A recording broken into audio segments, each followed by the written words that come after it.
Nazira ONGC আৱাসিক এলেকা কাঠকটীয়া নিৰাপত্তা বেষ্টনীৰ মাজত চুৰিকাণ্ড নাজিৰা ONGC L অসম সম্পদৰ মুখ্য কাৰ্যালয়ৰ চৌহদৰ সংৰক্ষিত আৱাসিক এলেকা B7 কোৱাৰ্টাৰ এলেকা বিশিষ্ট অভিনেতা দেৱশিষ বৰঠাকুৰ আৰু অভিনেত্ৰী সুকন্যা ৰাজগুৰুৰ বাসগৃহত চুৰৰ চাফাই অভিযান চলে।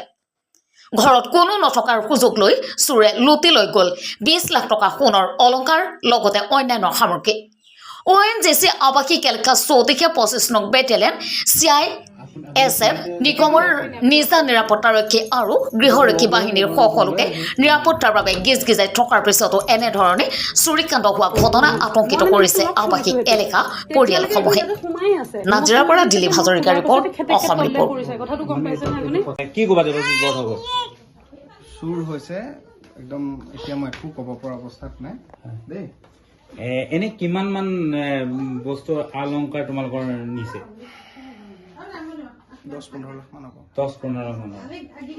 আচলতে ONGC আৱাসিক এলেকাৰ এটা কোৱাৰ্টাৰ তোমাৰ ONGC যিটো কৰ্মৰত যে ONGC আৱাসিক এলেকাতে এনেকুৱা ডকাইতি কাণ্ড হৈছে, কি ক'বা এই ক্ষেত্ৰত? চাওঁ, আমি এতিয়া আগবাঢ়িছোঁ, তেওঁলোকৰ লগত কথা পাতিছোঁ, চিকিউৰিটি ছেকশ্যনে কেনেকৈ কি কৰে এতিয়া চব ক'ব পৰা অৱস্থা।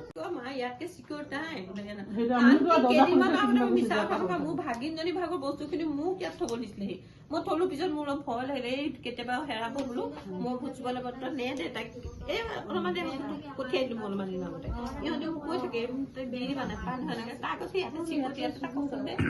আৰু মই এনেকুৱা ভবাই নাই, মই ঘৰলৈ গৈছো আৰু তাৰমানে ঘৰ এটা হৈ আছে, তাৰমানে সেইকাৰণে মই যাবলগীয়া হৈ আছে, নহ'লে মই এনেই নাযাওঁৱে বাৰু বেছিকে, কিন্তু সেইটো কাৰণে মই গ'লো।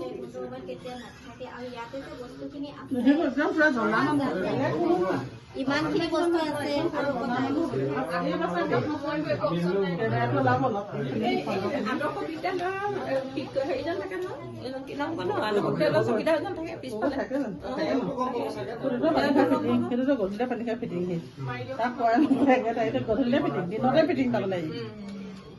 সেইখনটো কোনে কাছে, এইখনো মই মাৰি থৈ গৈছো, এইখনো কোন খাইছে মই আহি এইখনটো বন্ধ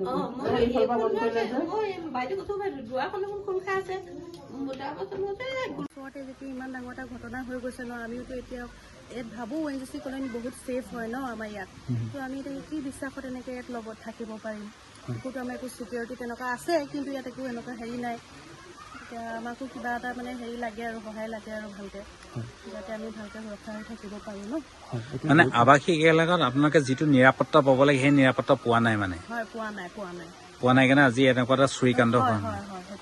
দেৱাশিষ বৰঠাকুৰৰ মাতৃ এটা ডাঙৰ কথা ক'লে যে মই নাছিলোঁ কাৰণে কিজানি মোক মাৰি থৈ নগ'ল। তেনেকুৱা এটা ঘটনা নিশ্চয়কৈ ইয়াত সংঘটিত হ'লহেঁতেন কিজানি, তেওঁৰ কলত আমি ভয় খাইছোঁ। কি ক'ব আপোনালোকে? সেইটো হ'ব পাৰে। আমিতো মানুহ থকা অৱস্থাতে যদি এইটো কিনাৰতে এইটো ঘটনা হৈ গৈছে ন, আমিও এতিয়া ইমান এটা ভয় এটা লাগি আছে। আমাৰ এওঁ নাইট ডিউটি গুচি যায়, দুটা ল'ৰা ছোৱালী থাকোঁ, তেওঁলোকে চিকিউৰিটি ক্ষেত্ৰতো যায়, নিশ্চিন্ত হৈ যায় তেওঁলোকে। এতিয়া যদি ঘপককৈ এতিয়া এনেকুৱাকৈ যেতিয়া মোৰ আজি ৰাতি পোৱা নাই, মোৰ ল'ৰা ছোৱালী ইমান সৰু এবছৰ হৈছে, সেই ল'ৰাটোক লৈ মইতো গোটেই ৰাতি থাকিম কেনেকৈ?